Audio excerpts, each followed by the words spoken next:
बिस्मिल्लाहिर्रहमानिर्रहीम। अस्सलाम वालेकुम नाज़रीन, मैं हूं फ़याज़ महमूद और आप देख रहे हैं फ़याज़ महमूद यूट्यूब चैनल। आपको मेरे आबाई इलाका पाकपतन से खुश आमदीद। नाज़रीन, आज की जो नूर मुक़द्दम केस की समाअत इस्लामाबाद में हुई है, मैं एनुअल लीव पे हूँ, लेकिन ज़ाहिर है इस केस की जो अपडेट्स हैं आप तक पहुँचाना भी हमारा फ़र्ज़ है। तो मैंने इस वक्त सोचा कि आपके साथ इस वीडियो पे बात की जाए, क्योंकि थोड़ी सी ये ताख़ीर से हो रही है वीडियो, तो उसके लिए मैं माज़रत ख़्वाह हूँ।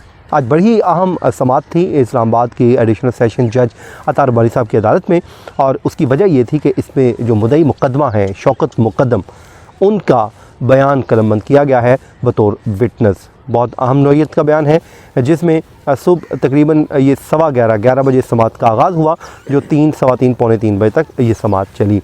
इस दरख्वास्त समाअत में सबसे पहले जो शौकत मुक़द्दम साहब का बयान स्टार्ट हुआ, तो आज दुख भरा आप कह लीजिए एक बाप का बयान था, जो अपनी बेटी के इंसाफ के लिए कटहरे में खड़ा होकर कस्में उठा के बयान दे रहा था। इस बयान का आगाज़ हुआ, उन्होंने सबसे पहले कसम उठाई और कहा कि वो जो कहेंगे सच कहेंगे और सच के सिवा कुछ नहीं कहेंगे। फिर अदालत से उन्होंने पेश की, माज़रत की और कहा कि मैंने कभी ऐसा कुछ देखा नहीं, पहली बार मैं यहाँ पर इस कटहरे में खड़ा होकर अदालत के सामने अपनी बेटी के हक़ में बयान दे रहा हूँ, तो अगर मुझसे कोई गलती हो जाए तो उसके लिए वो पेशगी माज़रत ख्वाह हैं। तो जिस पे अदालत ने कहा कि आप बिस्मिल्लाह कीजिए और अपना बयान कलमबंद करवाना शुरू कीजिए।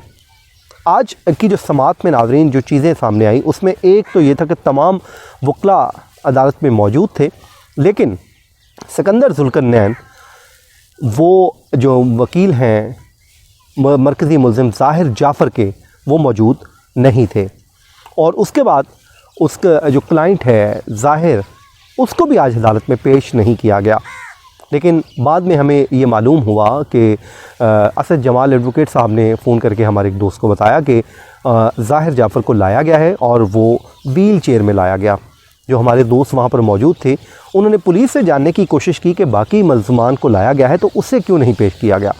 तो पुलिस की जानिब से ये कहा जा रहा है कि वहाँ पे बताया गया कि शायद उसकी तबीयत ख़राब है। लेकिन जब जज साहब ने समाअत का आगाज़ किया तो उसमें एक जुमला उन्होंने बोला कि सुना है कि आज उसकी किसी के साथ ज़ाहिर जाफ़र की कोई लड़ाई हुई है। ये वो तमाम तर चीज़ें हैं जो आज हैपनिंग हुई। तो जो उसके बाद बयानात जो कलमबंद करने का सिलसिला हुआ, वो मैं आपके साथ शेयर कर देता हूँ। आज की जो बुनियादी तौर पे उनका बयान भी कलमबंद हो गया है, और उसके बाद तमाम वकला ने, जितने भी एक्यूज साइड हैं, उन सब का जो है क्रॉस एग्जामिन भी कंप्लीट हो गया, मासवाए सिकंदर जुल्करनैन के। अदालत ने लास्ट वार्निंग दी है, क्योंकि आखिर में अदालत को ये बताया गया था कि उनको कोरोना हो गया है, और ये कोरोना पॉजिटिव उनका जो सर्टिफिकेट है वो भी अदालत में पेश किया गया। तो अदालत ने कहा कि शहरयार एडवोकेट जो पहले ही स्टेट कौंसिल हैं, मैंने उनको मुकर्रर किया हुआ है कि अब अगर उन्होंने आइंदा समाअत में आर्गूमेंट या उन्होंने क्रॉस एग्जामिन ना किया तो फिर शहर नवाज़ खड़े हैं, हम इनसे करवा के इस केस को कंक्लूड कर देंगे। तो जब अतार बानी साहब की अदालत में उनकी मौजूदगी में शौकत मुक़द्दम साहब ने बयान कलमबंद करवाना शुरू किया, तो उन्होंने कहा कि 19 जुलाई को रावलपिंडी में मैं गया था कुर्बानी का बकरा लेने के लिए। तो ये उन्होंने कहा कि उस दौरान फिर उन्होंने कहा कि मेरी तो कोई किसी से ज़ाती दुश्मनी नहीं है, मेरी बेटी का नाहक कत्ल किया गया है, ज़ाहिर जाफ़र को सज़ाए मौत सुनाई जाए। ये उन्होंने अदालत से इस्तदा की। उन्होंने कहा कि मेरी बेटी भी दीगर पाकिस्तानियों की तरह बेटी थी, बाकी पाकिस्तानी बेटियों की तरह थी, और मुल्ज़िम ज़ाकिर जाफ़र से उसकी अहलिया असमत आदम जी की आज अदालत में मुलाकात भी हुई है, और उसके बाद उन्होंने क्रॉस एग्जामिन भी किया।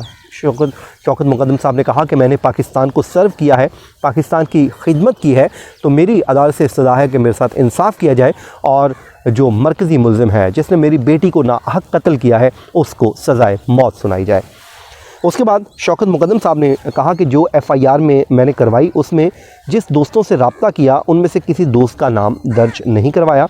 मुझे नूर मुक़द्दम ने नहीं बताया था कि वो लाहौर जा रही हैं। फिर उन्होंने कहा कि अमूमन नूर मुक़द्दम जब जाती थी, लेकिन कभी कभार पहुंचकर बता दिया करती थी कि मैं इस जगह मौजूद हूँ। और उनका कहना था कि मैंने नूर मुकद्दम को तलाश करने के लिए उसकी सारी सहेलियों से रब्ता किया और घरों में भी गया। FIR में नूर मुकद्दम की सहेलियों के नाम मैंने दर्ज नहीं दिए और उनका कहना था कि 20 जुलाई को नूर मुकद्दम की कॉल आई कि मैं लाहौर जा रही हूँ और मैंने उन्हें दोबारा तलाश किया। और उसके बाद उन्होंने बताया कि मैंने जो जाए वक़ूआ की CCTV फुटेज है उसे फास्ट फॉरवर्ड करके पूरी देखी है और उनका ये भी कहना था कि FIR में नूर मुकद्दम का मोबाइल फ़ोन नंबर दर्ज है लेकिन मोबाइल फ़ोन का मॉडल नहीं लिखवाया। ये क्रॉस एग्जामिन में जब उनसे सवालात पूछे जा रहे थे उस सवाल के जवाब में उन्होंने कहा।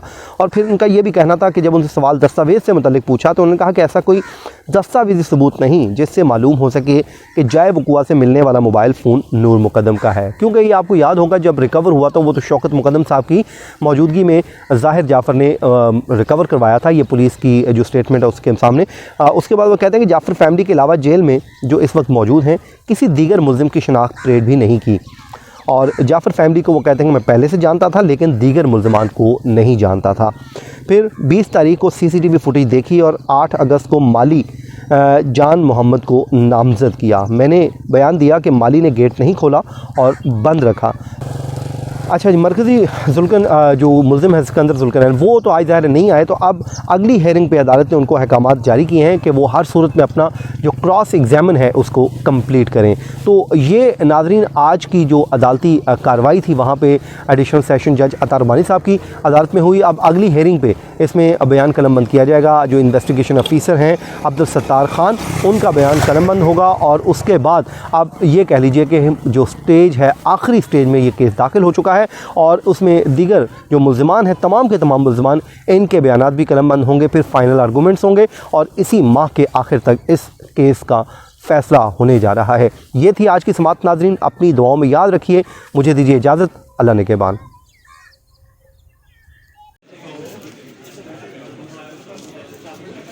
छाए रहे हो तुम